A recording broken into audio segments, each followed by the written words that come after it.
മന്ദാന്തോളിത ഹേമകുണ്ടലമണി ശോണപ്രഭാമണ്ഡലം കാഞ്ചീദാമപരീതപീതവസനം സംസക്തമുക്താവലിം കുന്ദീനന്ദനസാരഥിം കരതലാലംബിപ്രദോദാഞ്ചിതം വന്ദേ നന്ദതനൂജമംബരനദീനാഥം രമാവല്ലഭം. അമ്പലപ്പുഴ ശ്രീകൃഷ്ണാശരണം. ശ്രീ പാർത്ഥസാരഥയേ ശരണം. എല്ലാവർക്കും നമസ്കാരം. എല്ലാവർക്കും ഹരിയും. അവസാനത്തെ അധ്യായമായിട്ടുള്ള 18ാമത്തെ മോക്ഷ സന്യാസ യോഗത്തിനെ പറ്റിയിട്ടാണ് നമ്മൾ ഇപ്പം മനസ്സിലാക്കിക്കൊണ്ടിരിക്കുന്നത്. ഇപ്പം ത്രിഗുണങ്ങൾക്ക് അധീനമായിട്ടുള്ള കർമ്മം, ബുദ്ധി, നിശ്ചയം, ഇതിനെയൊക്കെയാണ് ഭഗവാൻ അർജുനനിങ്ങനെ പറഞ്ഞു കൊടുക്കുന്ന കർത്താവ്, ചെയ്യുന്ന ജീവാത്മാവ്, ഇതിനെയൊക്കെയാണ് ഭഗവാൻ വിസ്തരിച്ചിട്ട് നന്നായി പ്രത്യേകമായിട്ട് എടുത്തിട്ട് ഓരോന്നിനെയായിട്ട് പറഞ്ഞു കൊടുക്കണം. അപ്പം അതിൽ ഏതൊക്കെയാണ് ഇതിന്ന് ഒന്നും ത്രിഗുണങ്ങളൊന്നും വ്യത്യാസമുള്ളതില്ല. എല്ലാത്തിലും ത്രിഗുണങ്ങളുള്ള തന്നെയാണ് ഇതെല്ലാതും. അങ്ങനെ ഒരു ജീവി ഇല്ല, ഈ ജീവാത്മാവില്ല ഈ 3 ലോകങ്ങളിൽ നിന്നാണ് ഭഗവാൻ ഇനി പറയാതിരിക്കുന്നത്. അപ്പം അത് തന്നെ 35ാമത്തെ ശ്ലോകത്തിൽ ഭഗവാൻ പറഞ്ഞത്, ഹേ കുന്തിപുത്രനായിട്ടുള്ള അർജുന, സ്വപ്നം, ഭയം, വ്യസനം, വിഷാദം. ആ സ്വപ്നം എന്ന് പറഞ്ഞാൽ എന്താണ്? വ്യർത്ഥമായിട്ടുള്ള ഓരോരോ സങ്കല്പങ്ങൾ അല്ലേ? വ്യർത്ഥമായിട്ട് ഇങ്ങനെ നമ്മൾ ചിന്തിച്ചിട്ടോ സങ്കല്പിച്ചിട്ടോ ഒന്നും നടക്കില്ല. അതിന് നമ്മൾ പ്രയത്നിക്കണം. പ്രയത്നം ഉണ്ടെങ്കിൽ മാത്രമാണ് അത്. അതിന് അലസരായവർ, താമസികരായവർ തയ്യാറല്ല. അപ്പം പിന്നെ ഭയം ഉണ്ടാവും അല്ലേ? ഭയം എന്തിനെ പറ്റിയിട്ട്? എപ്പോഴും മനുഷ്യർക്ക് ഭാവിയെ പറ്റിയിട്ട്. കാരണം വ്യർത്ഥമായിട്ടുള്ള ചിന്തകൾ മാത്രമുണ്ട്, സങ്കല്പങ്ങളേ ഉള്ളൂ. അതിനെ ഒരു ദൃഢനിശ്ചയമാക്കണില്ലെങ്കിൽ അപ്പോൾ ഭയം തന്നെയാവും. എൻ്റെ ഭാവി എന്താവുക അല്ലേ? ഭയം ഉണ്ടാവും. പിന്നെ മനുഷ്യനെപ്പോഴും തന്നെ ഒരു ശോകം, വിഷാദം. എന്തിനെ പറ്റിയിട്ടാണ്? കഴിഞ്ഞു പോയ കാര്യങ്ങൾ, കഴിഞ്ഞു പോയ കാലത്തിനെ പറ്റിയിട്ട്. അയ്യോ, അപ്പം അങ്ങനെ ചെയ്യായിരുന്നു, ഇപ്പം അങ്ങനെ ചെയ്യായിരുന്നു, അതങ്ങനെ, ഇതെങ്ങനെ. അതൊരിക്കലും നമ്മൾ ചിന്തിച്ചാൽ തിരിച്ചു വരാൻ പോണില്ല. അപ്പം അതിനെ പറ്റിയിട്ട് ശോകം അല്ലെങ്കിൽ വിഷാദം കൊണ്ട് ഒന്നും നേട്ടം ഇല്ല. അപ്പോൾ ഈ ഭയമായിക്കോട്ടെ, ശോകമായിക്കോട്ടെ, വ്യർത്ഥമായ സങ്കല്പങ്ങളായിക്കോട്ടെ, പിന്നെ അഹങ്കരിക്കുക, ഞാൻ ഭാവിയിൽ അത് ചെയ്യും. വ്യർത്ഥ സങ്കല്പങ്ങൾ ഉണ്ടാക്കുന്നത് അതൊക്കെ അല്ലേ? ഞാൻ അങ്ങനെ സങ്കല്പിക്കുന്നിട്ട് ഭാവിയിൽ ഞാൻ അത് ചെയ്യും, ഇത് ചെയ്യും, അത്ര പിടിച്ചടക്കുന്നൊക്കെ സങ്കല്പിക്കും. പക്ഷേ എന്നിട്ട് സ്വയം അഹങ്കരിക്കും. പക്ഷെ ഇതൊന്നും പ്രവർത്തനത്തിൽ വരില്ല. ഇതുകൊണ്ടൊന്നും ആ ജീവാത്മാവിന് ഒരു ഗുണവും ഉണ്ടാവില്ല. ഇതെല്ലാം വെറും തമോ ഗുണത്തിലുള്ള ആ ബുദ്ധിശൂന്യമായിട്ടുള്ള നിശ്ചയങ്ങളാണ് എന്നാണ് ഭഗവാൻ പറയുന്നത്. ഇനി സുഖത്തിനെ പറ്റിയിട്ടാണ് ഭഗവാൻ. ഇതിൻ്റെയൊക്കെ ലക്ഷ്യം എന്താണ്? സുഖമല്ലേ? മനുഷ്യൻ എന്തും ചെയ്യേണ്ടത് എന്തിനാണ്? സുഖത്തിന് വേണ്ടിയിട്ടാണ്. ഓരോ പ്രയത്നങ്ങൾ ചെയ്യണത് സുഖത്തിന് വേണ്ടിയിട്ടാണ്. അപ്പം അതിൻ്റെയൊക്കെ ലക്ഷ്യമായിട്ടുള്ള ഈ സുഖത്തിന്, അതും 3 ഗുണങ്ങൾക്ക് അധീനമാണ്. അതിനെ പറ്റിയിട്ടാണ് ഇനി ഭഗവാൻ പറയണത്. സുഖം ത്രിദാനീം ത്രിവിധം ശൃണു മേ ഭരതർഷഭ അഭ്യാസാരമതേ യത്ര ദുഃഖാന്തം ച നിഗച്ഛതി. ഹേ ഭരത ശ്രേഷ്ഠനായുള്ള ഭരതർഷഭ, വംശത്തിൽ ഏറ്റവും ശ്രേഷ്ഠനായ അർജുന, ഇതാനീന്തു, ഇനിയാവട്ടെ, ഇനി ഇതിൻ്റെയൊക്കെ ലക്ഷ്യമായിട്ടുള്ള സുഖത്തിനെ പറ്റിയിട്ട് ത്രിവിധം സുഖം മേ ശൃണു. ഇനി ഇതിൻ്റെയൊക്കെ ലക്ഷ്യമായിട്ടുള്ള ഓരോ കർമ്മങ്ങളും മനുഷ്യർ ചെയ്യണം, നിശ്ചയങ്ങൾ ചെയ്യണത്, അല്ലെങ്കിൽ ബുദ്ധി ഉപയോഗിക്കണം, ഒക്കെ സുഖം കിട്ടാൻ വേണ്ടിയിട്ടാണ്. ഇതിൻ്റെയൊക്കെ 3 വിധമായിട്ടുള്ള ആ ലക്ഷ്യത്തിലെത്തുന്ന സുഖത്തിനെ പറ്റിയിട്ട് എൻ്റെ വചനത്തിൽ നിന്ന്, അഥവാ എൻ്റെ ആ വാക്കുകളിൽ നിന്ന് നീ കേട്ടാലും എത്ര അഭ്യാസാത് രമതേ, എത്ര ഏതൊരു സുഖത്തിൽ അഭ്യാസം എന്ന് പറഞ്ഞാൽ പരിശീലനം അല്ലേ? പരിശീലിക്കുക. നമ്മൾ ഒന്നിനെ അഭ്യാസം കൊണ്ടാണ് എല്ലാം സാധിക്കുള്ളൂ അല്ലേ? വലിയ വലിയ കാര്യങ്ങളും കൂടിയും നേടണമെങ്കിൽ അഭ്യാസം വേണം. അർജുനൻ ഇവിടെ കുറേ അഭ്യാസം ചെയ്ത കാരനാണ്, അല്ലെങ്കിൽ പരിശീലനം നേടിയ കാരനാണ് ഇത്ര വലിയ വില്ലാളിയായി മാറിയത്.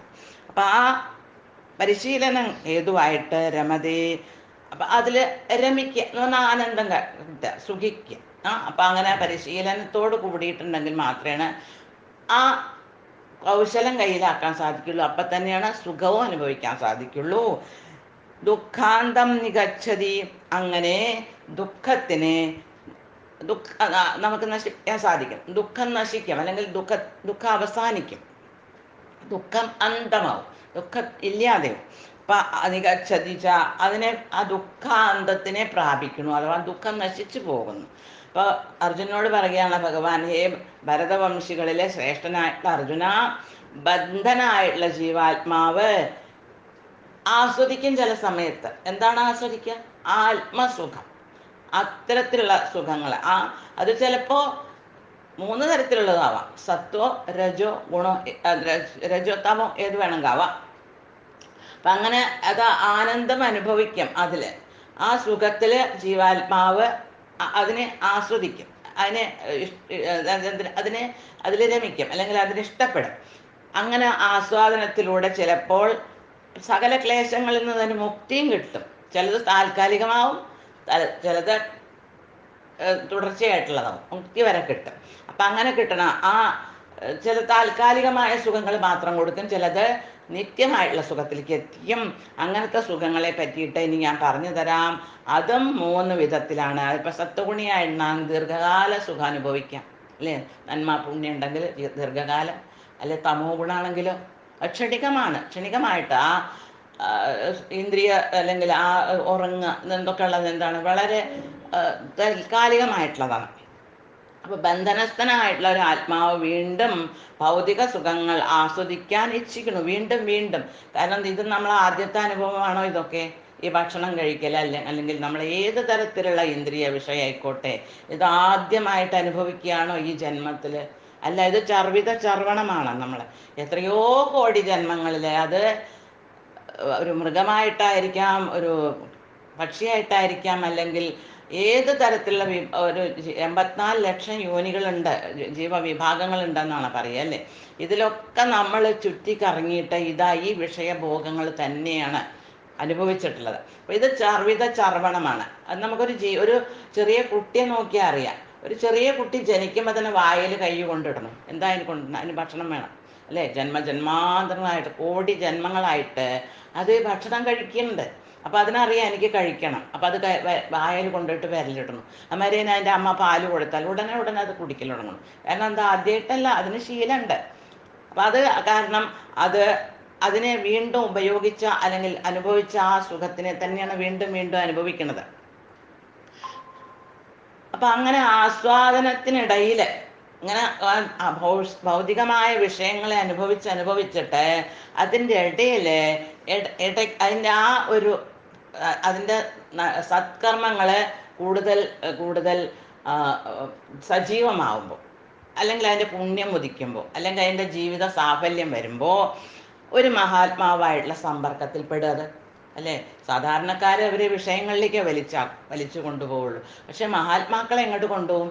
അവരെ ഭഗവാന്റെ അടുത്തേക്ക് കൊണ്ടുപോകും. അപ്പോൾ ആ മഹാത്മാക്കളായിട്ടുള്ള സമ്പർക്കം വന്നാൽ ആ ആത്മാവിന് ഭൗതികതയുടെ ബന്ധനത്തിൽ നിന്ന് മോചനം നേടാൻ സാധിക്കും. എങ്ങനെ സാധിക്കും? ഇപ്പോൾ വൈരാഗ്യം വരും. സത്സംഗങ്ങളിൽ പങ്കെടുക്കുമ്പോൾ ഏതാണ് യഥാർത്ഥ സുഖം എന്നുള്ളതിനെ പറ്റി മനസ്സിലാവും. ഈ ഭൗതികമായിട്ടുള്ള ഇതൊക്കെ ഞാൻ അനേകം ജന്മങ്ങളിൽ ചർവണമായിട്ടുള്ള വെറും ചണ്ടി വീണ്ടും വീണ്ടും ഞാൻ ചവയ്ക്കുകയാണെന്ന് ആ ജീവാത്മാവിന് മനസ്സിലാവും. യഥാർത്ഥ സുഖം എന്താണ്? മോക്ഷമാണ്. ആ മോക്ഷ മാർഗത്തിന് വേണ്ടിയിട്ട് ആ ജീവാത്മാവ് പ്രവർത്തിക്കാൻ തുടങ്ങും. അപ്പോഴാണ് അതിന് ആത്മസുഖം അല്ലെങ്കിൽ മോക്ഷസുഖമൊക്കെ തേടാനുള്ള ആ ഒരു പ്രേരണ വരിക. ഇനി അതിൻ്റെ 3 തരത്തിലുണ്ട്. അതിനെ പറ്റിയിട്ടാണ് ഇനി ഭഗവാൻ പറയണത്. യദഗ്രേ വിഷമിവ പരിണാമേ അമൃതോപമം തസുഖം സാത്വികം പ്രോക്തം ആത്മബുദ്ധി പ്രസാദജം. യത് അഗ്രേ വിഷമിവ പരിണാമേ അമൃതോപമം. ഏതെല്ലാം സുഖങ്ങൾ അഗ്രേ ആദ്യം എന്തായിട്ട് തോന്നുന്നത്? വിഷം വിഷം മാതിരി, അത്രയും കഠിനം, അത്രയും പ്രയാസപ്പെട്ടത്, വിഷം മാതിരി തോന്നും. ചില സുഖങ്ങൾ അങ്ങനെയാണ്, അല്ലേ? അത് തുടക്കത്തിൽ ചില സുഖം എന്ന് പറഞ്ഞാൽ അത് കിട്ടുന്ന സുഖത്തിന്, പക്ഷെ അതിനുള്ള പ്രയത്നം. ഇപ്പോൾ സ്കൂളിൽ പോയിട്ട് ആദ്യം ഒരു കുട്ടി പഠിക്കാൻ സ്കൂളിൽ ചേർത്താൽ നല്ല സുഖമായിട്ടാണോ കുട്ടിക്ക് തോന്നുക? ഇല്ല, അതങ്ങനായിട്ട് തോന്നില്ല. അതിന് കഷ്ടപ്പാടാണ്. കാരണം അമ്മയുടെ സംരക്ഷണത്തിൽ നിന്ന് വീട്ടിൽ നിന്നൊക്കെ മാറി നിൽക്കുക പറഞ്ഞാൽ ആ കുട്ടിക്ക് അത് അത്ര ഇഷ്ടപ്പെടില്ല. അപ്പം ആദ്യം അത് വിഷമായിട്ടാണ് ആ കുട്ടിക്ക് തോന്നുന്നത്. പക്ഷെ അത് പരിണാമത്തിൽ എന്ന് വരുമ്പോൾ എന്താണ്, അതിൻ്റെ പരിണത ഫലങ്ങൾ അമൃതം മാതിരി നല്ലതാണ്. അതേമാതിരി തന്നെയാണ് ഇപ്പോൾ മനുഷ്യർക്ക് ഒരു സത്സംഗത്തിൽ പങ്കെടുക്കുക എന്ന് പറഞ്ഞാൽ ഈ ഭൗതിക താല്പര്യമുള്ളവർക്ക് സത്സംഗത്തിൽ എങ്ങനെയാണ് അവിടെ പോയിട്ട് ഇത്രയും ദിവസം മുഴുവൻ ഇരിക്കുക, അല്ലെങ്കിൽ എത്ര മണിക്കൂർ ഇരിക്കുക, 1 മണിക്കൂറോ 3 മണിക്കൂറോ അല്ലെങ്കിൽ 6 മണിക്കൂറോ 8 മണിക്കൂറൊക്കെ ഇരിക്കുക, അയ്യോ എങ്ങനെ ഇരിക്കാനാ അവിടെ ഇത് തോന്നും. അപ്പം അതാണ് സത്സംഗം ആയിരിക്കാം, അതുമാതിരി മഹാത്മാക്കളുടെ ഉപദേശമായിരിക്കാം, അതുമാതിരി ചട്ടയിലും ചിട്ടയിലുള്ളൊരു ചിട്ടക്കൂട്ടിൽ ഒതുങ്ങിയിട്ടുള്ള ചിട്ടയിലും നിഷ്ഠയിലുള്ളൊരു ജീവിതം.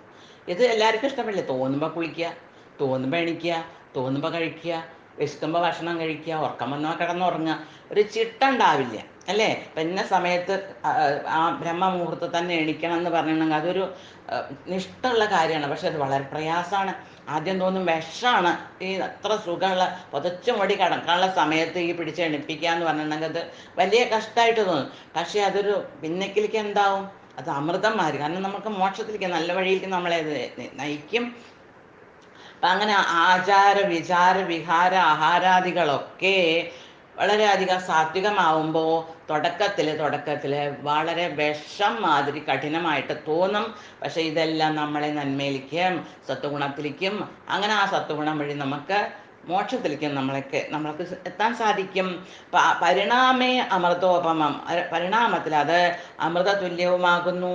ആത്മബുദ്ധി പ്രസാദജം, ആത്മാവിനും ബുദ്ധിയുടെയും പ്രസന്നതയിലേക്കും അത് വഴിതെളിക്കണു.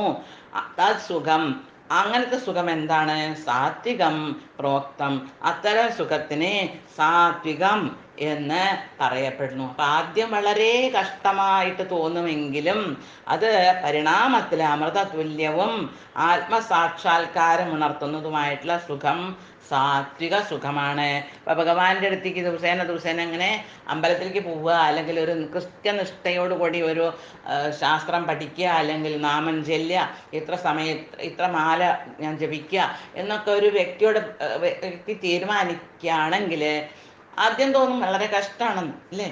പക്ഷേ അതിൻ്റെ പരിണതഫലം വളരെ ഗുണമേറിയതാവും. വിഷയേന്ദ്രിയ സംയോഗ യത്തദഗ്രേ അമൃതോപമം പരിണാമേ വിഷമിവ തൽസുഖം രാജസംസ്മൃതം. ഇനി രാജസ സുഖത്തിനെ പറ്റിയിട്ട്, രജോ ഗുണിയായ കർമ്മങ്ങൾ ചെയ്തിട്ട് അതിൽ കിട്ടുന്ന സുഖത്തിനെ പറ്റിയിട്ടാണ് ഇനി പറയുന്നത്. വിഷയേന്ദ്രിയ സംയോഗാത്, വിഷയങ്ങളുടെ ആ വിഷയങ്ങളെ സ്വീകരിക്കണ ഇന്ദ്രിയങ്ങൾ, ഓരോ ഇന്ദ്രിയത്തിനും അതിൻ്റെതായ വിഷയങ്ങളുണ്ട്. അപ്പം ആ ഇന്ദ്രിയങ്ങളുടെയും വിഷയങ്ങളുടെയും കൂടിയിട്ടുള്ള സംയോഗം അല്ലേ. അപ്പം ചിലത് നല്ല വായയ്ക്ക് രുചിയോട് കൂടിയതായിരിക്കാം, പക്ഷെ ആരോഗ്യത്തിന് നല്ലതാവില്ല അത്. അപ്പം അത് വിഷയം ആയിട്ട് ആ രസനയ്ക്ക് കുറച്ച് നേരത്തേക്ക് നല്ല രസം കിട്ടും. പക്ഷേ അത് പിന്നീട് അത് വലിയ ഉപദ്രവങ്ങൾ ഉണ്ടാക്കും ആരോഗ്യത്തിന്. അതുമാതിരിയുള്ള എന്ത് വിഷയമായിക്കോട്ടെ, താൽക്കാലികമായിട്ടുള്ള ആ വിഷയസുഖം പിന്നേക്ക് അത് വലിയ ദുഃഖങ്ങൾ തരും. യത് അഗ്രേ അമൃതോപം, ആ ഏതൊരു സുഖമാണോ ആദ്യം അത് അമൃതത്തിന് തുല്യമായിട്ട് തോന്നും, വളരെ ആനന്ദം തരുന്നതായിട്ട് തോന്നും. പരിണാമേ വിഷമിവ, അത് പരിണാമത്തിലോ അവസാനത്തിൽ എന്താവും, അത് വളരെ വിഷം പോലെ കഠിനത കഷ്ടപ്പാടുകൾ തരുന്നതായിരിക്കും. തൽസുഖം രാജസം സ്മൃതം, അത്തരം സുഖത്തിന് എന്താ പറയണത്, രാജസ സുഖം എന്ന് പറയണു. അപ്പോൾ അത് ചില ഭക്ഷണങ്ങളായിരിക്കാം അല്ലേ, ക്ഷണികമായ ഇന്ദ്രിയ സുഖങ്ങളായിരിക്കാം, നിഷ്ഠയില്ലാത്ത ജീവിത രീതിയായിരിക്കാം. തോന്നുമ്പോൾ എണിക്കുക, തോന്നുമ്പോൾ ഭക്ഷണം കഴിക്കുക, തോന്നുമ്പോൾ കുളിക്കുക, നിഷ്ഠയൊന്നുമില്ല. പിന്നെ ആര് പറഞ്ഞതും കേൾക്കില്ല, ഒരു അനുസരണവും ഇല്ല, തോന്നിയ മാതിരി ജീവിക്കുക. ഇതൊക്കെ ആ രാജസ സുഖം തേടുന്നവരുടെ ഒരു സ്വഭാവമാണ്. കുറച്ചു നേരത്തേക്ക് അവർക്ക് അപ്പം നല്ലത് ഒരു സുഖമൊക്കെ തോന്നെങ്കിലും ഇതിൻ്റെ പരിണാമം വളരെ ദുഃഖം തരുന്നതായിരിക്കും. അത് കാരണം അത് വിഷത്തിന് തുല്യവുമാണ്. അപ്പം ഇന്ദ്രിയങ്ങൾ വിഷയങ്ങളോട് ചേരുമ്പോൾ ഉണ്ടാവണ ഒരു സുഖം തുടക്കത്തിൽ അമൃതതുല്യമാണ് എങ്കിലും അത് പരിണാമത്തിൽ വരുമ്പോൾ വിഷ മാതിരിയായിരിക്കും. അത്തരം സുഖം രാജസ സുഖമാണ് അർജുന എന്നാണ് ഭഗവാൻ പറയണത്. സത്വരജ തമോ ഗുണങ്ങളായിട്ടുള്ള ആ ബുദ്ധി, മനസ്സ്, കർമ്മം, അതിൻ്റെ പരിണാമമായിട്ടുള്ള സുഖം, ദുഃഖമായിട്ട് അത് ദുഃഖമായ അനുഭവം, ഇതൊക്കെയാണ് നമുക്ക് ഇപ്പം മനസ്സിലാക്കാൻ ആക്കി തരാൻ ഭഗവാൻ ശ്രമിക്കുന്നത്, അല്ലെങ്കിൽ അർജുന പറഞ്ഞു കൊടുക്കുന്നത്.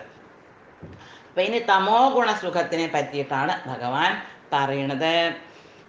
യദഗ്രേ ചാനുബന്ധേ ച സുഖം മോഹനമാത്മന നിദ്ര ആലസ്യ പ്രമാദോത്ഥം തത്താമസമുദാഹൃതം യസുഖം അഗ്രേ ച അനുബന്ധേ ച ആത്മനമോഹനം. ഏതൊരു സുഖം ഏതൊരു സുഖം അഗ്രേ ച അനുബന്ധേ ച ആരംഭത്തിലും അതിൻ്റെ അവസാനത്തിലും അഥവാ പരിണാമത്തിലും ആത്മനമോഹനം, ആത്മാവിന് മോഹജനകമാകുക അഥവാ ബന്ധന കാരണമാവുക. അതെന്താണ്? നിദ്ര ആലസ്യ പ്രമാദോത്ഥം. നിദ്ര എന്ന് പറഞ്ഞാൽ ഇവിടെ ഒരു മനുഷ്യന് നിദ്ര എല്ലാവരും സത്വഗുണികളും രജോഗുണികളും എല്ലാവരും ഉറങ്ങുന്നുണ്ട്. പക്ഷെ ഇവിടെ നിദ്ര എന്ന് പറയണതിന് നമ്മൾ അതിയായിട്ടുള്ള ഉറക്കം എന്ന് വേണമെങ്കിൽ മനസ്സിലാക്കാം. എപ്പോഴും അലസനായിട്ട് ഇങ്ങനെ കിടന്നുറങ്ങുക, അല്ലെങ്കിൽ ദിവാസ്വപ്നങ്ങൾ കാണുക, അത് ആലസ്യം, എപ്പം നോക്കിയാലും ഇങ്ങനെ അലസരായിട്ട് മടി പിടിച്ചിട്ട്. പ്രമാദം എന്ന് പറഞ്ഞിട്ടുണ്ടെങ്കിൽ എന്താണ് പറയേണ്ടത്? നമ്മൾ നിഷ്ക്രിയത ഒന്നും ചെയ്യില്ല, അങ്ങനെ അലസരായിട്ട് ഒരു പണിയും എടുക്കാതെ ഇങ്ങനെ ഇരിക്കുക. ഇതിൽ നിന്ന് ജനിച്ച ഒരു സുഖം ഉണ്ടാവും. അതിനൊരു സുഖം ഉണ്ടല്ലോ, ആ സുഖത്തിനെയാണ് താമസം എന്ന് പറയപ്പെടുന്നത് എന്നാണ് ഭഗവാൻ പറയുന്നത്. അപ്പൊ ആത്മദർശനത്തിന്, അല്ലെങ്കിൽ ആത്മാവിനെ അറിയാനുള്ള ആത്മദർശനം എന്ന് പറഞ്ഞാൽ ആത്മാവിനെ പറ്റി. അത്തരക്കാർ തമോ ഗുണികളൊന്നും അങ്ങനെ ഒരു ആത്മാവ് ഉണ്ടെന്ന് തന്നെ അവർക്ക് വിചാരം ഉണ്ടാവില്ല. ഈ ശരീരമാണ് സർവസ്വം എന്നാണ് അവരുടെ വിചാരം ഉണ്ടാവുക. അപ്പൊ ആ ആത്മബോധത്തിനെ സംബന്ധിച്ചിടത്തോളം അർത്ഥഹീനമാണ് അത്തരം ഒരു സ്വഭാവം. പിന്നെ ആദ്യം മുതൽ അവസാനം വരെ വ്യാമോഹം അഥവാ തെറ്റിദ്ധാരണകൾ, തന്നെ പറ്റിയിട്ടും മറ്റുള്ളവരെ പറ്റിയിട്ടും ഒക്കെ ഒരു തെറ്റിദ്ധാരണ വെച്ച് പുലർത്തുക. അതിയായ നിദ്ര, പിന്നെ നിദ്ര കൂടുതലാവുമ്പോൾ എന്താ ഉണ്ടാവുക? ആലസ്യം ഉണ്ടാവും, പ്രമാദം അഥവാ നിഷ്ക്രിയത. ഇതിൽ നിന്നുണ്ടാവുന്ന ഒരു സുഖം എന്താണ്? അതാ തരം സുഖമാണ് തമോ ഗുണിയായിട്ടുള്ള സുഖം എന്നാണ് ഭഗവാൻ പറയണത്. നാതദസ്തി പൃഥിവ്യാം വാ ദിവി ദേവേഷു വാ പുനഃ സത്വം പ്രകൃതിജൈർമുക്തം യദേഭി സ്യാത് ത്രിഭിർഗുണൈ. ഈ 3 ഗുണങ്ങളും ബന്ധനത്തിന് കാരണമാണ് എന്നാണ് അപ്പൊ ഭഗവാൻ പറയണത്, അല്ലേ? സത്വഗുണത്തിനെയും ത്യജിച്ചാലാണ്, വൈരാഗ്യം വരുമ്പോൾ സത്വഗുണത്തിനെയും ത്യജിക്കും, അപ്പോഴാണ് മോക്ഷത്തിലേക്ക് നമുക്ക് അടുക്കാൻ പറ്റുള്ളൂ. പക്ഷേ ഈ 3 പ്രകൃതിജന്യങ്ങളായിട്ടുള്ള ഈ ഗുണങ്ങളില്ലാത്തവരായിട്ട് ഇവിടെ ഈ 3 ലോകത്തിലും ആരും ഇല്ല. ഉണ്ടോ ചോദിച്ചാൽ ഇല്ല എന്നാണ് ഭഗവാൻ പറയണത്. ഏപി ത്രിഭിർഗുണൈ മുക്തം യസ് സത്വം. ഇവിടെ പ്രകൃതിജന്യങ്ങളായിട്ടുള്ള ത്രിഭിർഗുണൈ 3 ഗുണങ്ങളിൽ നിന്ന് മുക്തനായിട്ട് യത് സത്വം സ്യാത്, ഏതൊരു ജീവി ഉണ്ടായിട്ടുണ്ടോ, അങ്ങനെ ഒരു ജീവി പൃഥിവ്യാം വാ, ഈ ഭൂമിയിലാവട്ടെ, പുനഃ ദിവി ദേവേഷു വാ ന അസ്തി, ഈ ഭൂമിയിലാവട്ടെ, അല്ലാതെ സ്വർഗലോകത്താവട്ടെ, അല്ല ദേവന്മാരിലോ, ന അസ്തി, ഇല്ല എന്നാണ് ഭഗവാൻ പറയണത്. അപ്പൊ ഈ 3 ഗുണങ്ങളുടെ അധീനത്വപ്പെടാതെ ഈ പ്രപഞ്ചത്തിൽ, ബ്രഹ്മാണ്ടത്തിൽ ആരും ഇല്ല. ഈ ഭൂമിയിലാവട്ടെ, ദേവലോകത്താവട്ടെ, ദേവന്മാരുടെ ഇടയിലാവട്ടെ, പാതാളത്തിലാവട്ടെ, എവിടെയും, വൈകുണ്ഠത്തിലല്ലാണ്ട് വേറെ എവിടെയും ഇല്ല. പ്രകൃതിജങ്ങളായിട്ടുള്ള ഈ 3 ഗുണങ്ങളിൽ നിന്ന് മുക്തരായിട്ട് ഒരു ജീവാത്മാവും ഇല്ല എന്നാണ് ഭഗവാൻ പറയണത്. ഇനി 4 വർണ്ണത്തിലുള്ള ജീവാത്മാക്കളുണ്ട്, അല്ലേ? പ്രപഞ്ചത്തിന് മുഴുവനെ 3 ഗുണങ്ങളുടെ സമഗ്രമായുള്ള പ്രവർത്തനം എപ്രകാരമാണ് ഈ 4 വർണ്ണക്കാരെ അവരെ സ്വാധീനിക്കണം എന്നാണ് ഭഗവാൻ ഇവിടെ പറയുന്നത്. 4 വർണ്ണം നമ്മൾ ബ്രാഹ്മണൻ, ക്ഷത്രിയൻ, വൈശ്യൻ, ശൂദ്രൻ ശൂദ്രൻ എന്ന് നമ്മൾ പറയാറുണ്ട്. പക്ഷെ ഇത് സ്വഭാവത്തിൽ നിന്നാണ്, അല്ലാണ്ട് ജന്മത്തിൽ നിന്നല്ല എന്നാണ് ഭഗവാന്റെ അഭിപ്രായം. ആദ്യം എല്ലാം അങ്ങനെ തന്നെ ആയിരുന്നു. ഈ 4 വിഭാഗക്കാരും ഒന്നിച്ചിരുന്നിട്ടാണ് വിദ്യാഭ്യാസവും ഗുരുകുലങ്ങളിൽ നേടിയിരുന്നത്. പക്ഷേ പിന്നീട് അത് ജന്മത്തിലേക്ക് മാത്രം ശ്രദ്ധിക്കലായി. പക്ഷെ ഇവിടെ ഭഗവാൻ എന്താ പറയണത്? ഇത് സ്വഭാവജന്യമായിട്ടുള്ളതാണ്. വർണ്ണങ്ങൾ ഒരാളുടെ സ്വഭാവമാണ് ഏത് വിഭാഗത്തിൽ പെട്ടു എന്ന് തീരുമാനിക്കാൻ എന്നാണ് ഭഗവാൻ പറയുന്നത്. ബ്രാഹ്മണ ക്ഷത്രിയ ശൂദ്രാണാം ച പരന്തപ കർമാണി പ്രവിഭക്താനി സ്വഭാവ പ്രഭവേ ഗുണേ. ഹേ പരന്തപ, അല്ലയോ മഹാവീരനായിട്ടുള്ള വില്ലാളി വീരനായിട്ടുള്ള അർജുന, ബ്രാഹ്മണ ക്ഷത്രിയ ശൂദ്രാണാച്ച, ബ്രാഹ്മണരുടെയും ക്ഷത്രിയരുടെയും വൈശ്യരുടെയും പിന്നെ ശൂദ്രന്മാരുടെയും കർമാണി സ്വഭാവ പ്രഭവേ, കർമ്മങ്ങൾ പ്രഭാവങ്ങളായില്ല, സ്വഭാവത്തിനനുസരിച്ചിട്ടാണ്.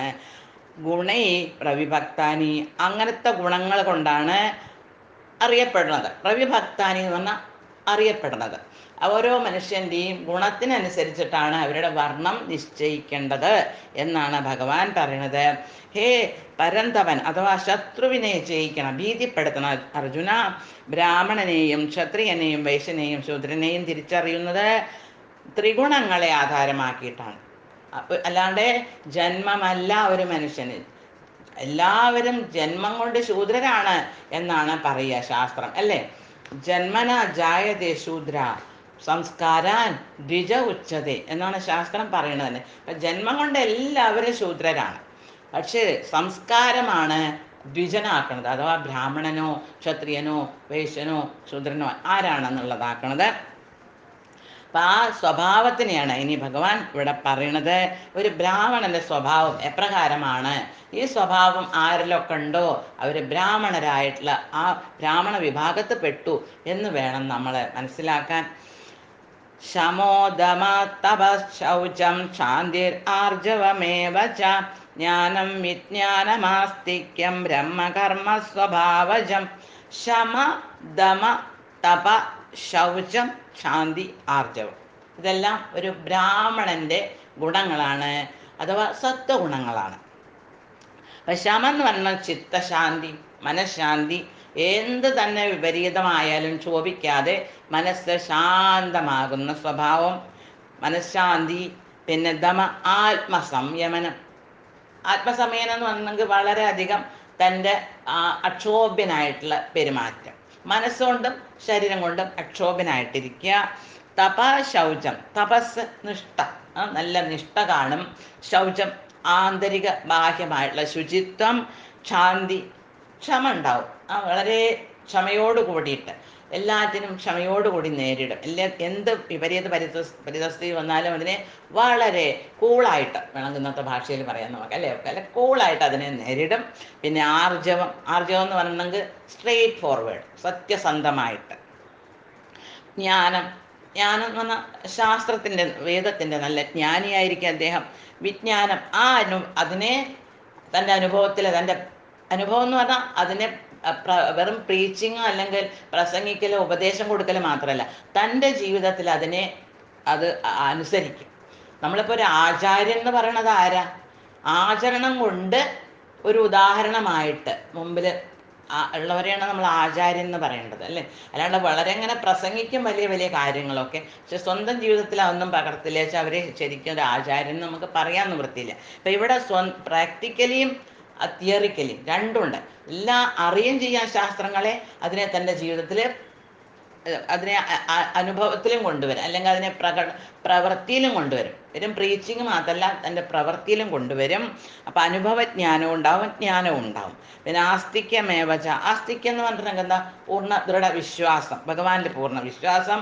ആസ്തിക്യം എന്ന് പറഞ്ഞാൽ ധാർമ്മികമായിട്ടുള്ള ആ വിശ്വാസം, ഭക്തി വിശ്വാസങ്ങളോട് കൂടെയും അത്തരം സ്വഭാവജം ബ്രഹ്മകർമ്മ. ഇത്തരത്തിലുള്ള സ്വഭാവങ്ങൾ ആരുടെയാണ്? ഒരു ബ്രാഹ്മണൻ്റെയാണ്. ബ്രാഹ്മണ കർമ്മം ആണ്, അല്ലെങ്കിൽ ബ്രാഹ്മണൻ്റെ സ്വഭാവത്തിനെയാണ് ഇപ്പോൾ ഇവിടെ പറഞ്ഞത്. ശാന്തത, മനഃശാന്തി, മനസ്സിലും അല്ലെങ്കിൽ ബുദ്ധിയിലൊക്കെ ശാന്തത വയ്ക്കുക. ആത്മസംയമനം, തപസ് അഥവാ നിഷ്ഠ, വിശുദ്ധി, ആന്തരിക ബാഹ്യമായ വിശുദ്ധി, ക്ഷമ, സത്യസന്ധത, ജ്ഞാനം, വിജ്ഞാനം. വിജ്ഞാനം എന്ന് പറഞ്ഞാൽ വളരെ വിവേകപൂർവ്വം അതിനെ തൻ്റെ ജീവിതത്തിൽ കൊണ്ടുവരാം, പ്രവർത്തിക്കാം. പിന്നെ ആസ്തിക്യം. ആസ്തിക്യം എന്ന് പറഞ്ഞാൽ ഭഗവത് ഭക്തി, ഭഗവത് വിശ്വാസം എന്നിവയാണ് ബ്രാഹ്മണരുടെ ആ പ്രവൃത്തിയുടെ അല്ലെങ്കിൽ ആ സ്വഭാവത്തിൻ്റെ ഗുണവിശേഷങ്ങൾ എന്നാണ് ഈ ശ്ലോകം നമുക്ക് പറഞ്ഞു തന്നത്. ഇനി ക്ഷത്രിയ സ്വഭാവത്തിനെ പറ്റിയിട്ടാണ് പറയുന്നത്. ശൗര്യം തേജോദൃദാക്ഷ്യം യുദ്ധേ ചാപി അപലായനം ദാനമേശ്വരഭാവശ്ച ക്ഷാത്രം കർമ്മ സ്വഭാവജം. ശൗര്യം, നല്ല ശൂരവീര പരാക്രമിയായിരിക്കും ഒരു ക്ഷത്രിയൻ. നല്ല ആവണം, അല്ലെങ്കിൽ ക്ഷത്രിയൻ എന്ന് പറയാൻ നിർത്തില്ല. നല്ല തേജസ് ഉണ്ടാവണം. നല്ല തേജസ് എന്ന് പറഞ്ഞാൽ എന്താണ്? നല്ല പേഴ്സണാലിറ്റി, അഥവാ നല്ല ഉദ്യമശീലം, നല്ല പ്രവൃത്തി ചെയ്യാനുള്ള ആ തയ്യാറെടുപ്പ്. ധൃതി എന്ന് പറഞ്ഞാൽ ദൃഢമായിട്ടുള്ള നിശ്ചയങ്ങൾ, സങ്കല്പങ്ങൾ. അതിന് യാതൊരു വികല്പവും ഇല്ല. ഒരു സങ്കല്പം അല്ലെങ്കിൽ ഒന്ന് നിശ്ചയിച്ചാൽ അതിന് വികല്പമില്ല, അതിനെ മാറ്റില്ല. ഒരു പ്രാവശ്യം ഒരു തീരുമാനം എടുത്താൽ ആ തീരുമാനം തന്നെയാണ്, അതിനെ മാറ്റില്ല. പിന്നെ ദാക്ഷ്യം എന്ന് പറഞ്ഞാൽ ദക്ഷത എന്ന് പറഞ്ഞാൽ കൗശല്യം എന്ന് പറഞ്ഞാൽ കുശലത. യുദ്ധേച്ച അപലായനം, യുദ്ധത്തിൽ നിന്ന് ഓടിപ്പോവില്ല. അർജുന, നീ ക്ഷത്രിയനാണ്, അത് കാരണം നിനക്ക് ഓടിപ്പോവാനുള്ള അനുവാദമില്ല, നീ ഓടിപ്പോവാൻ പാടില്ല. യഥാർത്ഥ ക്ഷത്രിയൻ ഒരിക്കലും യുദ്ധക്കളത്തിൽ നിന്ന് ഓടിപ്പോവില്ല. ദാനം ഈശ്വരഭാവം ച, ദാനശീലം ഉണ്ടാവും. ക്ഷത്രിയർ ദാനം കൊടുക്കാൻ ഒട്ടും തന്നെ, നമ്മൾ പല രാജാക്കന്മാരുടെയും കഥ കേട്ടിട്ടുണ്ട് അല്ലേ. ഹരിശ്ചന്ദ്രനൊക്കെ എന്തായിരുന്നു, എല്ലാം സ്വന്തത്തിനെ വിറ്റിട്ടും കൂടി ആ ദാനം കൊടുത്തു. അപ്പം അങ്ങനെ ഒരു യഥാർത്ഥ ക്ഷത്രിയൻ ദാനം കൊടുക്കണേൽ ഒരു പിശുക്കും കാട്ടില്ല. പിന്നെ ഈശ്വരഭാവം ഉണ്ടായിരിക്കും, ഈശ്വരവിശ്വാസം അല്ലെങ്കിൽ ഈശ്വരനോടുള്ള ആ സമർപ്പണ ഭാവം ഉണ്ടാവും. സ്വഭാവജം ക്ഷാത്രം കർമ്മ, ഇതെല്ലാം ഈ സ്വഭാവം ആരുടെയാണ്?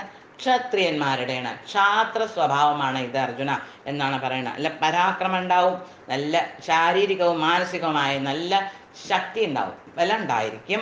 പിന്നെ അവരുടെ നിശ്ചയങ്ങളെല്ലാം ദൃഢമായിരിക്കും, വികല്പങ്ങളില്ലാത്ത ഒരു സങ്കല്പമായിരിക്കും.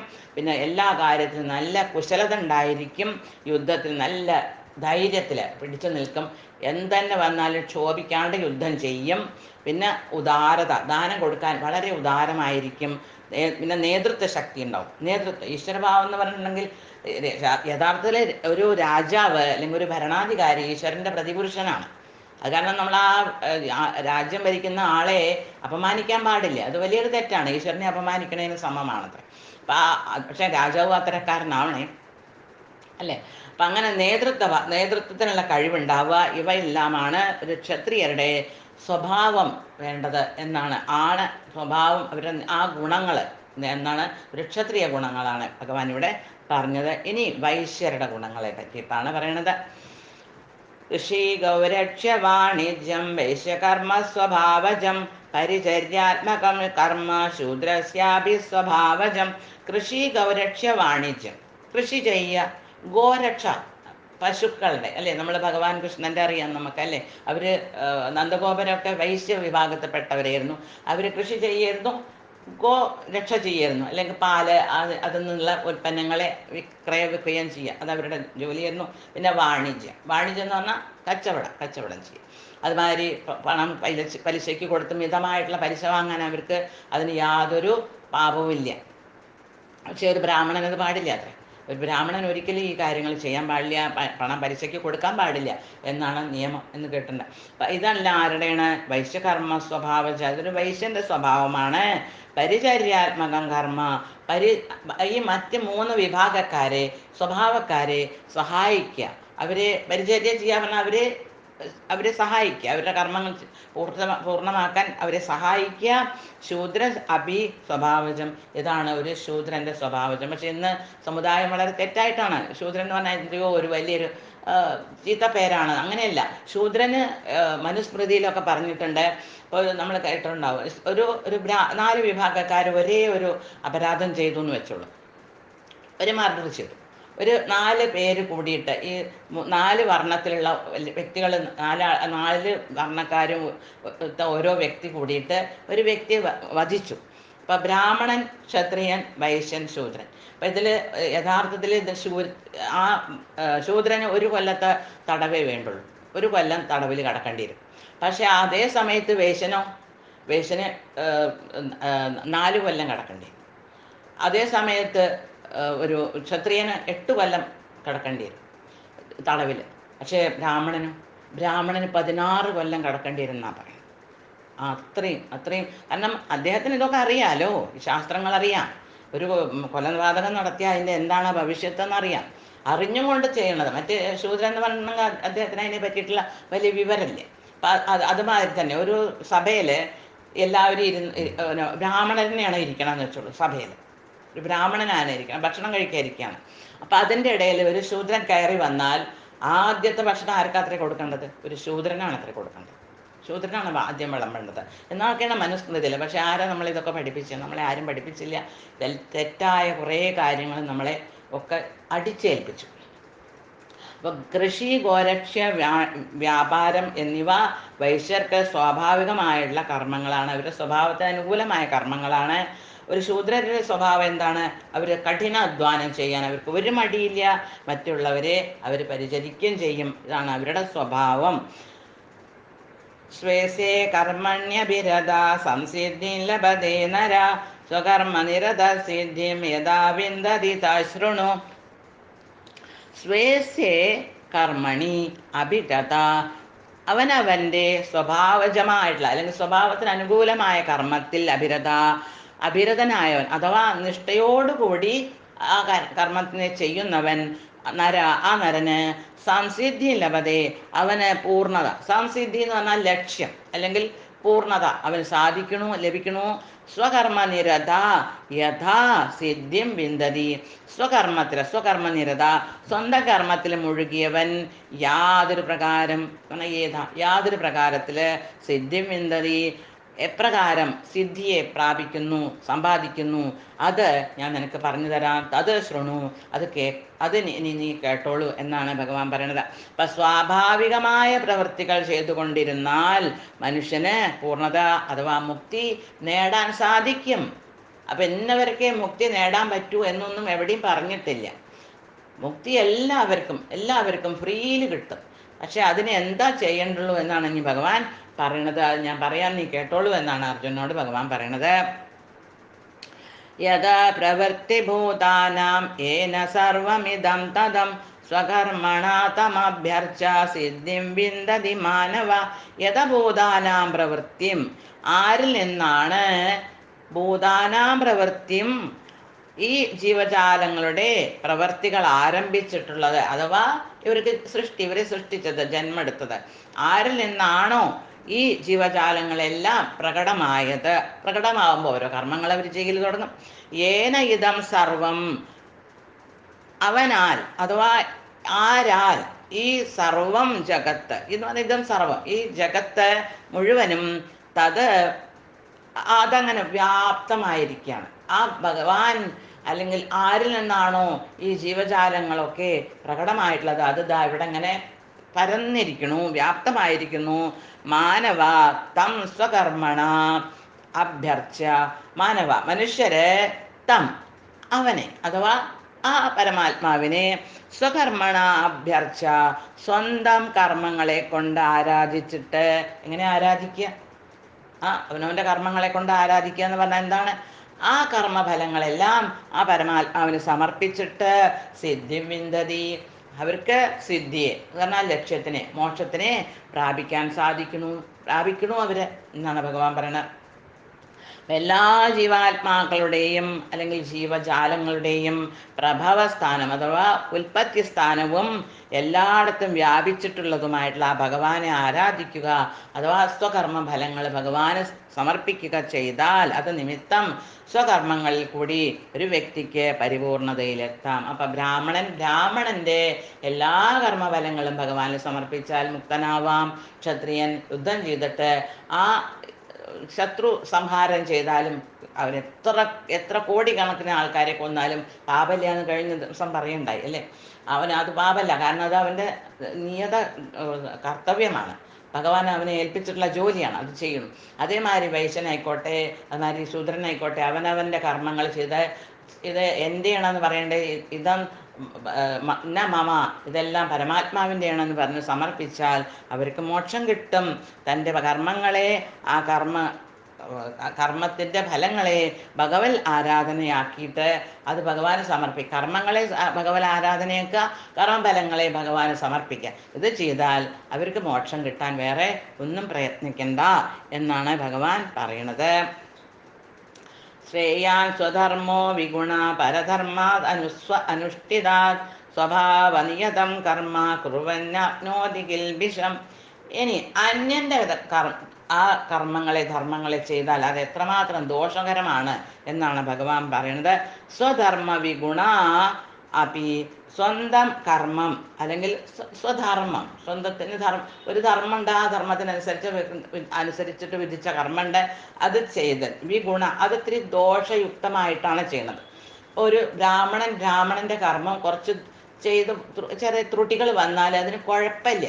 അതുമാതിരി ഒരു ശൂദ്രനായിക്കോട്ടെ, വൈശ്യനായിക്കോട്ടെ, ക്ഷത്രിയനായിക്കോട്ടെ, അതിൽ തൻ്റെ ആ സ്വഭാവത്തിനനുസരിച്ച കർമ്മം ചെയ്യണേൽ ചില ത്രുട്ടികൾ വന്നു, പൂർണ്ണത വന്നിട്ടില്ലെങ്കിൽ അതിന് ദോഷമില്ല, അതിന് പൂർണ്ണമായിട്ടാണ് കണക്കാക്കുന്നത് എന്നാണ് ഭഗവാൻ പറയണത്. വിഗുണ കുറച്ച് ദോഷയുക്തമാണ് എങ്കിലും സ്വനിഷ്ഠിതാത് നല്ലവണ്ണം ചെയ്യപ്പെട്ട പരധർമാത് അന്യൻ്റെ ധർമ്മത്തിന് വളരെ നന്നായി ചെയ്യാണ്. പക്ഷെ അതെന്താണ്?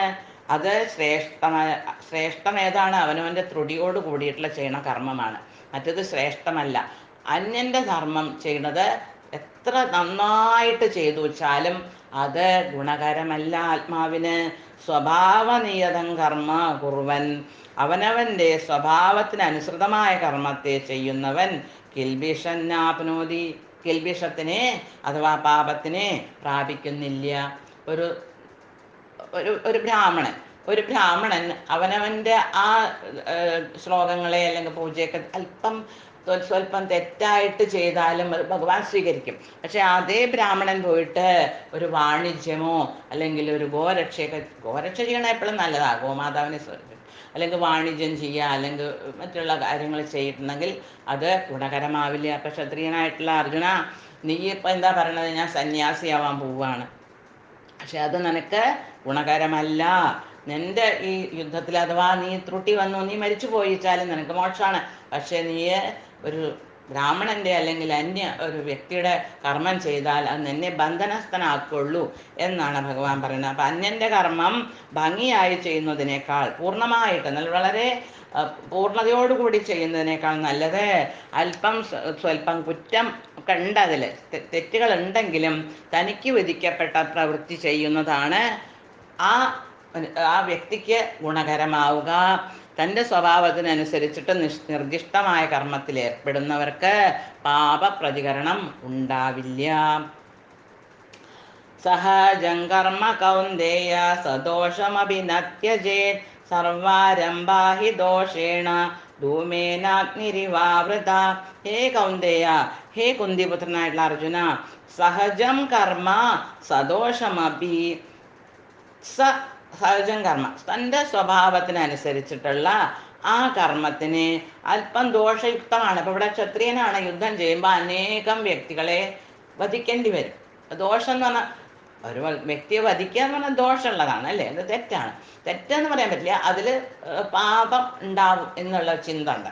അപ്പം അത് ദോഷയുക്തമാണ് എങ്കിലും ന ത്യജേത് നഹി, അതിനെ ത്യജിക്കാൻ പറ്റിയത് ഹി ന എന്ന് പറഞ്ഞാൽ അത് ഉറപ്പിച്ച് പറയണം. തീർച്ചയായിട്ടും അത് ത്യജിക്കാൻ പാടില്ല. സ്വന്തം സ്വഭാവത്തിനനുസരിച്ചിട്ടുള്ള ആ കർമ്മത്തിനെ ഒരു വ്യക്തി ഒരിക്കലും ത്യജിക്കരുത് എന്നാ ഭഗവാൻ പറയണത്. സർവാരംഭ ധൂമേന അഗ്നിവ, എല്ലാ ആരംഭ കർമ്മങ്ങളും ഇവിടെ എന്ത് കർമ്മം ചെയ്തിട്ടുണ്ടെങ്കിൽ അതൊക്കെ എങ്ങനെയാണ്? തീയിൻ്റെ കൂടെ പോകണ്ടാവില്ലേ? എവിടെ പോകണ്ട അവിടെ തീയണ്ട, എവിടെ തീയണ്ട അവിടെ പുകയുണ്ടാവും അല്ലേ? അതേമാതിരി ഇവിടെ ദോഷേണ ആവൃത, എല്ലാ കർമ്മങ്ങളും ദോഷയുക്തം തന്നെയാണ്. ദോഷമുക്തമായിട്ട് ഒരു കർമ്മമില്ല.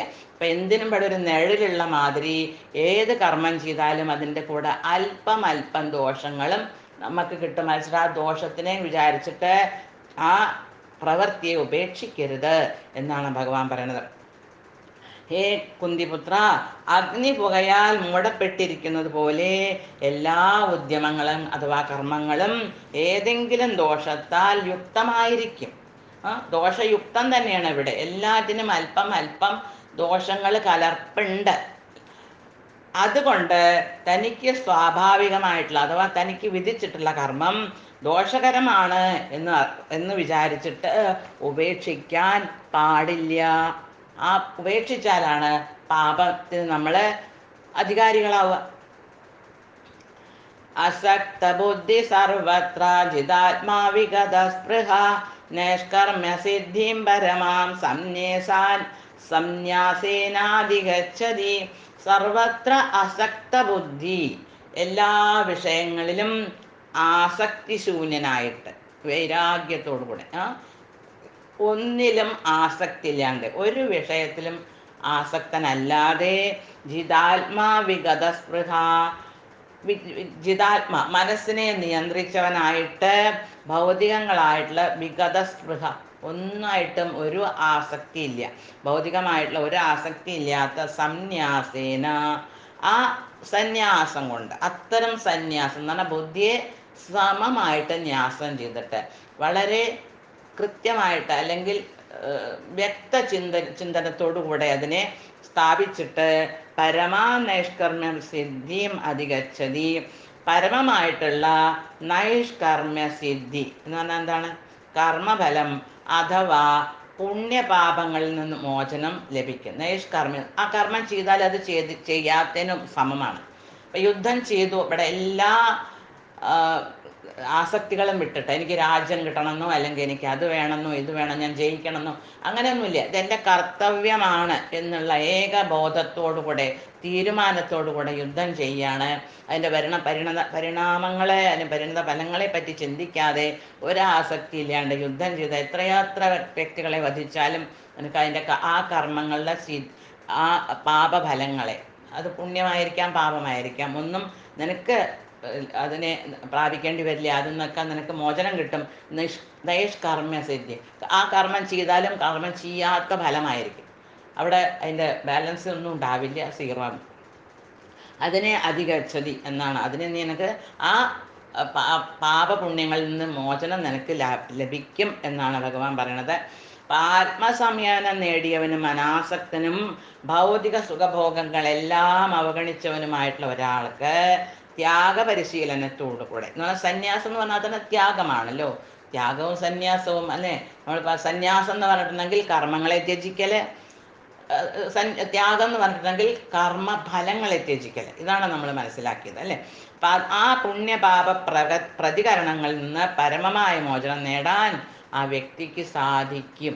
ആസക്തി ഇല്ലാണ്ടിരുന്നാൽ മതി. എന്ത് കർമ്മം ചെയ്യുകയാണെങ്കിലും ആസക്തി രഹിതമായിട്ട് ചെയ്യുകയാണെങ്കിലോ ഒരു പാപഫലങ്ങളും അല്ലെങ്കിൽ പുണ്യങ്ങളും പാപങ്ങളും വീണ്ടും നമ്മളെ സംസാരത്തിലേക്ക് കൊണ്ടുവരും. ഇതൊന്നും നമുക്ക് അനുഭവിക്കേണ്ടി വരില്ല. സിദ്ധിം പ്രാപ്തോ യഥാ ബ്രഹ്മ തഥാപ്നോതി നിബോധമേ സമാസേനൈവ കൗന്ദേയ നിഷ്ഠാജ്ഞാനസ്യ യാ പരാ. ഹേ കൗന്ദേയ, സിദ്ധിം പ്രാപ്ത, സിദ്ധി പ്രാപ്ത എന്ന് പറഞ്ഞതാണ് ലക്ഷ്യത്തിനെ പ്രാപ്തി ചെയ്തിട്ടുള്ള ആ വ്യക്തി, ആ പ്രാപ്ത, ആ ജീവാത്മാവ്, ലക്ഷ്യം പ്രാപിച്ചവൻ എന്ന് പറഞ്ഞാൽ തൻ്റെ ലക്ഷ്യം എന്താണ്? മോക്ഷമാണ്.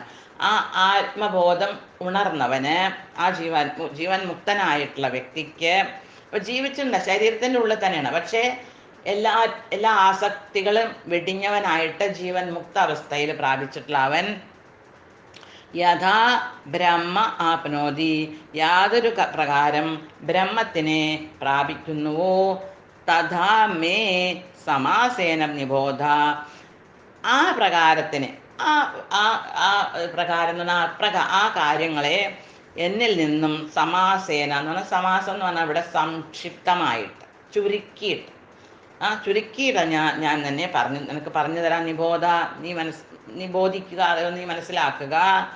യാ ജ്ഞാനസ്യ പരാനിഷ്ഠ, അത് ജ്ഞാനത്തിൻ്റെ പരമമായിട്ടുള്ള നിഷ്ഠയാകുന്നു.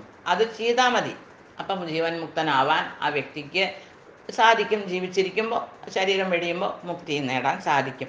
അപ്പം ഹേ കുന്തിപുത്ര, ഈ നിലയിലെത്തിയവന് അഥവാ ആത്മബോധം ജനിച്ചവന് ആധ്യാത്മിക ജ്ഞാനത്തിൻ്റെ അന്തിക ഉന്നതിയായിട്ടുള്ള ബ്രഹ്മപദം അഥവാ മോക്ഷം അല്ലേ, അത് പ്രാപിക്കാൻ ഉതകുന്ന പദ്ധതിയെ പറ്റിയിട്ട്, ആ വഴിയെ പറ്റിയിട്ട് ഞാൻ നിനക്ക് ചുരുക്കിയിട്ട് ഇവിടെ പറഞ്ഞു തരാം, അത് നീ മനസ്സിലാക്കിയാലും എന്നാണ് ഭഗവാൻ പറയണത്. ബുദ്ധ്യാ വിശുദ്ധയാ യുക്തോ ധൃത്യാത്മാനം നിയമ്യ ച ശബ്ദാദീൻ വിഷയാസ് ത്യക്ത്വാ രാഗദ്വേഷോ വിദുസ്യ ച.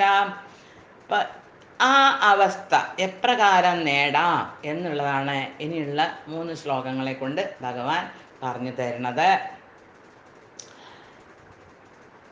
അപ്പം എപ്രകാരം നമുക്ക് ആ നേടാൻ സാധിക്കും. അതിൽ ഒരു ശ്ലോകം ഇപ്പം നമ്മൾ വായിച്ചു, ഇനി 2 ശ്ലോകങ്ങളുണ്ട്. വിവിക്ത സേവീ ലഘ്വാശി യഥവാക്കായ മാനസ ധ്യാനയോഗ പരോ നിത്യം വൈരാഗ്യം സമുപാശ്രിത അഹങ്കാരം ബലം ദർപ്പം കാമം ക്രോധം പരിഗ്രഹം വിമുച്യ നിർമ്മമ ശാന്തോ ബ്രഹ്മഭൂയായ കൽപ്പതേ.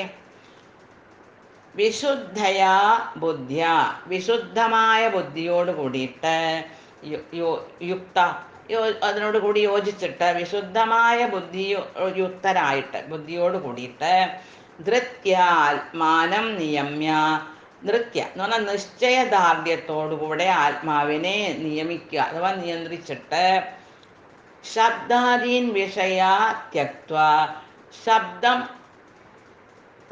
ഓരോ ഇന്ദ്രിയങ്ങൾക്ക്, ജ്ഞാന ഇന്ദ്രിയങ്ങൾക്ക് അതിൻ്റേതായിട്ടുള്ള വിഷയങ്ങളുണ്ട് അല്ലേ. എല്ലാ ഇന്ദ്രിയങ്ങൾക്കും അതിൻ്റേതായ വിഷയങ്ങളുണ്ട്. പക്ഷേ ഈ ജ്ഞാന ഇന്ദ്രിയങ്ങളാണ് കൂടുതൽ ആ ജീവാത്മാവിനെ ആസക്തനാക്കുന്നത്. അപ്പം ഈ ശബ്ദം സ്പർശം ശബ്ദാദീൻ വിഷയ അല്ല, ശബ്ദം തുടങ്ങിയിട്ടുള്ള ശബ്ദം സ്പർശം ദൃശ്യം രസം അല്ലെങ്കിൽ ഘ്രാണം മണം എടുക്കുക ഇതല്ലേ. അപ്പം ഈ ഇത്തരം 5 ആ വിഷയങ്ങൾ, ശബ്ദം തുടങ്ങിയിട്ടുള്ള ആ വിഷയങ്ങൾ ത്യക്ത്വ, അതിനെ ത്യജിച്ചിട്ട് രാഗദ്വേഷോ വിദുസ്യജ, രാഗദ്വേഷങ്ങളെ ഉപേക്ഷിച്ചിട്ട് വിവിക്ത സേവി ലഘുവാശി, വിവിക്ത സേവി എന്ന് പറഞ്ഞെങ്കിൽ ഏകാന്തതയിൽ, ഏകാന്തമായിട്ടുള്ള ഒരു സ്ഥാനത്ത് വസിച്ചിട്ട് ജനങ്ങളെ വീട്ടിൽ തന്നെ ആണെങ്കിൽ തന്നെ മറ്റുള്ളവരായിട്ട് ഒരുപാട് കാര്യങ്ങളിൽ ഏർപ്പെടാണ്ട് ഏകാന്തമായിട്ട്, അതായത് ഒരു കൂട്ടം ജനങ്ങളുടെ ഉള്ളിലും ഒരു യഥാർത്ഥ വൈരാഗിയായിട്ടുള്ള അല്ലെങ്കിൽ സന്യാസിയായിട്ടുള്ള വ്യക്തിക്ക് ഏകനായിട്ട് ഇരിക്കാൻ സാധിക്കും. എന്നാൽ മറ്റുള്ളവരുടെ കാര്യങ്ങളിൽ ഇടപെടാഞ്ഞാൽ മതിയല്ലോ. അപ്പോൾ പിന്നെ ഏകാഗി തന്നെയല്ലേ. അങ്ങനെ ഏകാഗിയായിട്ട് അഥവാ ഏകാന്ത സ്ഥാനത്തിനെ ആശ്രയിച്ചിട്ട് ലഘുവാശിയാവുക. ലഘുവാശി എന്ന് പറഞ്ഞാൽ എന്താണ്? മിതഭോജം, വളരെ ലഘുവായിട്ട് ഭക്ഷണം കഴിക്കുക. കുറച്ച് ഭക്ഷണം കഴിച്ചിട്ട് യഥാവാക്കായ മനസ്സ, വാക്ക് ശരീരം മനസ്സ് ഇതിനെയെല്ലാം തൻ്റെ നിയന്ത്രണത്തിൽ കൊണ്ടുവന്നിട്ട് സംയമനം ചെയ്യാൻ, ആവശ്യത്തിന് മാത്രം മനസ്സിൽ ചിന്തകൾ കൊണ്ടുവരിക, കഴിയുന്നതും മനസ്സിനെ ധ്യാനത്തിൽ വയ്ക്കുക. അതുമാതിരി വളരെ ആവശ്യത്തിന് മാത്രം സംസാരിക്കുക. അങ്ങനെ ശരീരം കൊണ്ട് തന്നെ വളരെ മിതമായിട്ടുള്ള ആ വാക്ക് ശരീരം മനസ്സ് ഇതിനെയൊക്കെ നിയന്ത്രിച്ചിട്ട് നമ്മുടെ ശരീരം എന്ന് പറഞ്ഞിട്ടുണ്ടെങ്കിൽ നമ്മുടെ വാക്കം സംസാരിക്കുന്നത് നമ്മൾ മനസ്സിലാക്കാൻ, അല്ലെങ്കിൽ കർമ്മങ്ങൾ, ശരീരം കൊണ്ട് ചെയ്യുന്ന കർമ്മങ്ങൾ അതിനെ നമ്മൾ നിയന്ത്രിച്ചിട്ട് നിത്യം ധ്യാനയോഗപര, നിത്യം എന്ന് പറഞ്ഞാൽ എല്ലാ സമയത്തും മനസ്സുകൊണ്ട് ധ്യാനം, ശരീരം കൊണ്ട് ചിലപ്പോൾ കർമ്മങ്ങൾ ചെയ്യാതിരിക്കാം, പക്ഷെ മനസ്സ് ഏകാഗ്രമാക്കി വെച്ചിട്ട് ധ്യാനയോഗപരനായിട്ട് മനസ്സിനെ സംയമനം ചെയ്തിട്ട് നിത്യം ധ്യാനയോഗപര, ആ സമാധാനമായിട്ട് അല്ലെങ്കിൽ തൻ്റെ മനസ്സിനെ നിത്യം ഒരു സമാധി രൂപത്തിൽ കൊണ്ടുവന്നിട്ട് വൈരാഗ്യം സമുപാശ്രിത, വൈരാഗ്യം എന്ന് പറഞ്ഞിട്ടുണ്ടെങ്കിൽ വിഗത രാഗദ്വേഷം, വൈരാഗ്യം എന്ന് പറഞ്ഞാൽ ഒന്നിനോടും ആസക്തിയില്ല, ഒന്നിനോടും ദ്വേഷമില്ല, ആ അവസ്ഥയിൽ കൊണ്ടുവന്നിട്ട് അഹങ്കാരം ബലം ദർപ്പം ഇതിനെല്ലാം ത്യജിക്കുക. അഹങ്കാരത്തിനെ, ഞാൻ അതാണ് ഞാൻ ഇതാണെന്നുള്ള ആ മിഥ്യ അഹങ്കാരത്തിനെയും, പിന്നെ ബലത്തിനെ, ബലം എന്ന് പറഞ്ഞാൽ എന്താണ്? ശാരീരികമാവാതെ ബന്ധുബലമാവാം, അല്ലെങ്കിൽ ധനത്തിൻ്റെ ബലമാവാം, അല്ലെങ്കിൽ പലതരത്തിലുള്ള മനുഷ്യൻ ആ ബന്ധുബലമായിട്ടും മാനസികമായിട്ടുള്ള പല കഴിവുകളുണ്ട്. ഞാൻ വളരെ പവർഫുള്ളാണ് അല്ലേ, മാൻ പവറുണ്ട്, മണി പവറുണ്ട്, മസിൽ പവറുണ്ട്, അല്ലെങ്കിൽ അങ്ങനത്തെ ഇതിനെയൊക്കെ ത്യജിച്ചിട്ട് ദർപ്പം, അതിൻ്റെയൊക്കെ ഗർവിനെ ത്യജിക്കുക. കാമം ക്രോധം പരിഗ്രഹം, അപ്പം ആ കാമനകളെ ക്രോധത്തിനെ പരിഗ്രഹം, മറ്റുള്ളവരെ നിന്നൊക്കെ മേടിക്കുക. ആരെങ്കിലും എന്തെങ്കിലും ദാനം തരാണോ ഒക്കെ സന്തോഷം. ദാനം എന്ന് പറഞ്ഞിട്ടുണ്ടെങ്കിൽ ഗിഫ്റ്റായിട്ട് നമുക്ക് ഇങ്ങനെ തരുമ്പോൾ അതിനെ വലിയ സന്തോഷത്തോടു കൂടെ മേടിക്കുക. വേണ്ട, ആരുടെയും ഗിഫ്റ്റൊന്നും മേടിക്കണ്ട. അപ്പം ആ ദാന സ്വീകാരത്തിനെയും വിമുച്യ, ഇതിനെല്ലാം ത്യജിച്ചിട്ട് നിർമ്മമ ശാന്ത ബ്രഹ്മഭൂയായ കൽപ്പതേ, നിർമ്മമനായിട്ട്, ഒന്നിനോട് ഒരു മമത്വമില്ല, ശാന്ത പ്രശാന്തനായിട്ട്, ശാന്തചിത്തനായിട്ട്, ഒരു ക്ഷോഭങ്ങളും ഇല്ലാണ്ട്, ബ്രഹ്മഭൂയായ കൽപ്പതേ, ആത്മസാക്ഷാത്കാരത്തിന് അപ്പോഴാണ് ആ വ്യക്തി അർഹനാവുന്നത്. ഈ വക ക്വാളിറ്റീസ് ഒക്കെ ഉണ്ടെങ്കിൽ ആ വ്യക്തിക്ക് എന്തായി? ബ്രഹ്മ സാക്ഷാത്കാരം അഥവാ മോക്ഷത്തിന് അർഹനാണ് ആ വ്യക്തി എന്നാണ് നമ്മൾ മനസ്സിലാക്കേണ്ടത്. തൻ്റെ ബുദ്ധിയാൽ ശുദ്ധീകരിക്കപ്പെട്ട നിശ്ചയത്തോടു കൂടി, ദൃഢനിശ്ചയത്തോടു കൂടിയിട്ട് മനസ്സിനെ നിയന്ത്രിച്ച്, ഭോഗവിഷയങ്ങളെ ത്യജിച്ച്, രാഗദ്വേഷങ്ങളെ ത്യജിച്ച്, വിജനസ്ഥലത്ത് താമസിച്ച്, അല്പമാത്രം ഭക്ഷണം കഴിച്ചിട്ട്, ശരീരം മനസ്സ് വാക്ക് ഇവയെ വളരെയധികം നിയന്ത്രിച്ചിട്ട് ധ്യാനയോഗം അനുഷ്ഠിക്കുന്ന ആള് വിരക്തനായിട്ടും അഹങ്കാരം, തൻ്റെ ആ ബലങ്ങളെ അല്ലെങ്കിൽ തൻ്റെ ശക്തികളെ പറ്റിയിട്ട് അഹങ്കരിക്കാതെ, മിഥ്യ അഭിമാനം, കാമം, ക്രോധം, ഭൗതിക ദ്രവ്യങ്ങളിലുള്ള ആഗ്രഹം എന്നീ ദോഷങ്ങളെല്ലാം ത്യജിച്ചിട്ട് തെറ്റായിട്ടുള്ള അതീശത്വ ബോധമില്ല, ഇതെൻ്റെ എന്നുള്ള ആ അധികാരബോധം ഇല്ലാണ്ട്, അധികാരത്തിൻ്റെ ആ തർക്കങ്ങളൊന്നും ഇല്ലാണ്ട്, ഇതെൻ്റെ എന്നുള്ള ഭാവം ഇല്ലാണ്ട് ശാന്തനായിട്ട് ആരാണോ ആ സ്ഥിതിയിൽ എത്തുന്നത് അവർ നിശ്ചയമായിട്ടും ആത്മസാക്ഷാത്കാരം നേടിയെടുക്കും എന്നാണ് ഭഗവാൻ പറയണത്. ബ്രഹ്മഭൂത പ്രസന്നാത്മാ ന ശോചതി ന കാംക്ഷതി സമ സർവേഷു ഭൂതേഷു മദ്ഭക്തിം ലഭതേ പരാം. ബ്രഹ്മഭൂത പ്രസന്നാത്മാ, അപ്പൊ ആ അവസ്ഥയിലെത്തിയ വ്യക്തിയുടെ എന്തായിരിക്കും അവസ്ഥ?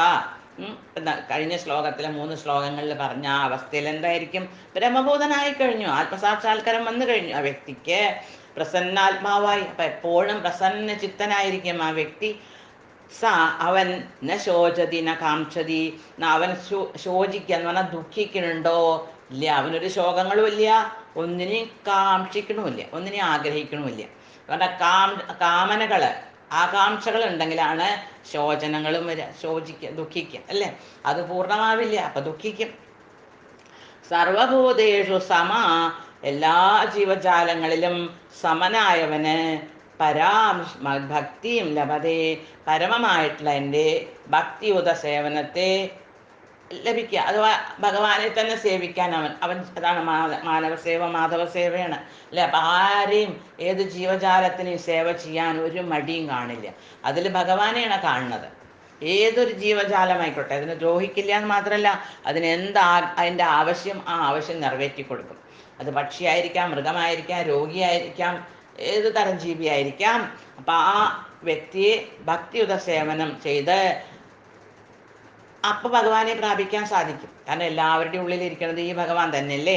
അപ്പൊ ഈ യഥാർത്ഥ ആധ്യാത്മിക അവസ്ഥയിൽ എത്തിച്ചേർന്നവന് പരബ്രഹ്മ സാക്ഷാത്കാരം സിദ്ധിച്ച് ആ വ്യക്തി പരമാനന്ദം അനുഭവിക്കുകയാണ്.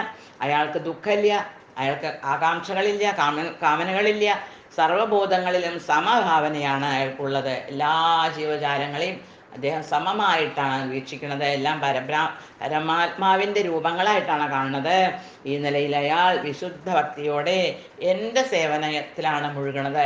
ഏത് ജീവിയോ ഏത് വ്യക്തിയോ സേവ ചെയ്യായിരിക്കാം, പക്ഷേ അതിൻ്റെ ആ സേവ പോണത് ആർക്കാണ്? ഭഗവാനാണ് അല്ലേ? ആകാശാത് പതിതന്വയം യഥാഗച്ഛതി സാഗരം സർവദേവ നമസ്കാരം കേശവം പ്രതിഗച്ഛതി നമ്മൾ പറയാറുണ്ട് അല്ലേ? അപ്പം അതേമാതിരി ഏത് ജീവജാലത്തിനെ എങ്ങനെ സേവ ചെയ്യാം? ഒരു ചെടിക്ക് വെള്ളം ഒഴിക്കായിരിക്കാം, ഒരു പക്ഷിക്ക് വെള്ളം കുടിക്കാൻ കൊടുക്കായിരിക്കും, ഒരു മൃഗത്തിൻ്റെ സേവ ചെയ്യായിരിക്കും. ഇതെല്ലാം ആരാണ് സ്വീകരിക്കുക? ഭഗവാനാണ് ആ സേവ സ്വീകരിക്കുക. എന്നാൽ ആ വ്യക്തിക്ക് ശരീരം ത്യജിക്കുമ്പോൾ മോക്ഷം തീർച്ചയായിട്ടും കിട്ടും എന്നാണ് ഭഗവാൻ പറയണത്. ഭക്ത്യാ മാമഭിജാനാതി യാവാൻ യശ്ചാസ്മി തത്വദാ തതോ മാം തത്തതോ ജ്ഞാത്വാ വിശദേ തദനന്തരം. ഭക്തിയായാവാൻ യ അസ്മി. ഭക്തി കൊണ്ട് ഞാൻ എങ്ങനെയുള്ളവനാണെന്നും ഞാൻ ആരാണെന്നും, യ അസ്മി ഞാൻ ആരാണെന്നും, ആരെന്നാണ് ഭഗവാൻ, ഭഗവാന്റെ കാര്യം ഇവിടെ പറയണത്. മാം തത്വത അഭിജാനാതി എന്നെ താത്വികമായിട്ട് അറിയുന്നതിനും, തഥാ മാം തത്വത ജ്ഞാത്വ അതിനുശേഷം ഭഗവാൻ പറയാണ് എന്നെ നേരമാതിരി വഴി പോലെ ജ്ഞാത്വ അറിഞ്ഞിട്ട്, തദനന്തരം മാം വിശദേ അതിനുശേഷം അവൻ എന്നിലേക്ക് തന്നെ എത്തിച്ചേരുന്നു. ഭഗവാനെ അറിഞ്ഞവൻ ഭഗവാനിലേക്ക് എത്തുന്നു. കാരണം എല്ലാ ജീവജാലങ്ങളിലും ഭഗവാനാണെന്ന് അറിയൽ ഇത് തന്നെയാണല്ലോ യഥാർത്ഥ തത്വവും. ഭക്തിയുത സേവനം കൊണ്ട് അഥവാ ഭഗവത് സമർപ്പണമായിട്ട് കർമ്മങ്ങൾ ചെയ്യുന്നത് കൊണ്ട് മാത്രമേ ഞാനാണ് പരമദിവ്യ ഉത്തമ പുരുഷൻ, അഥവാ ശ്രീകൃഷ്ണൻ പറയാണ് ഞാൻ അഥവാ ശ്രീകൃഷ്ണനാണ്, അല്ലെങ്കിൽ ഭഗവാൻ ശ്രീകൃഷ്ണനാണ് പരമ ദിവ്യ ഉത്തമ പുരുഷൻ എന്ന സത്യം ആ വ്യക്തിക്ക് അറിയാൻ കഴിയും. അപ്പം ആ ഒരു ഭക്തി കൊണ്ട് തന്നെ, ഭഗവത് ഭക്തി കൊണ്ട് തന്നെ ഭഗവാൻ പറയാണ് എന്നെക്കുറിച്ച് അവന് പൂർണ്ണ ബോധം നേടും. കാരണം ഭഗവാനെ കുറിച്ചുള്ള അറിവ് ആരൊക്കെ കൊടുക്കാൻ സാധിക്കൂ? ഭഗവാന് തന്നെ സാധിക്കുള്ളൂ. അപ്പം ഇങ്ങനെ ആ സേവകളിൽ മുഴുകിയ വ്യക്തിക്ക് ഭഗവാൻ തന്നെ ആ അനുഭൂതി കൊടുക്കും. ഇവരിലെല്ലാം ഞാൻ തന്നെയാണ് എന്നുള്ള ആ അനുഭൂതി, ആത്മസാക്ഷാത്കാരം. അപ്പം അവന് പൂർണ്ണബോധം നേടും. അപ്പം അയാൾക്ക് ആ ദൈവ സാമ്രാജ്യം അഥവാ വൈകുണ്ഠം അഥവാ ഭഗവത് പദത്തിൽ പ്രവേശിക്കാൻ ആ വ്യക്തിക്ക് സാധിക്കും എന്നാണ് ഭഗവാൻ പറയണത്.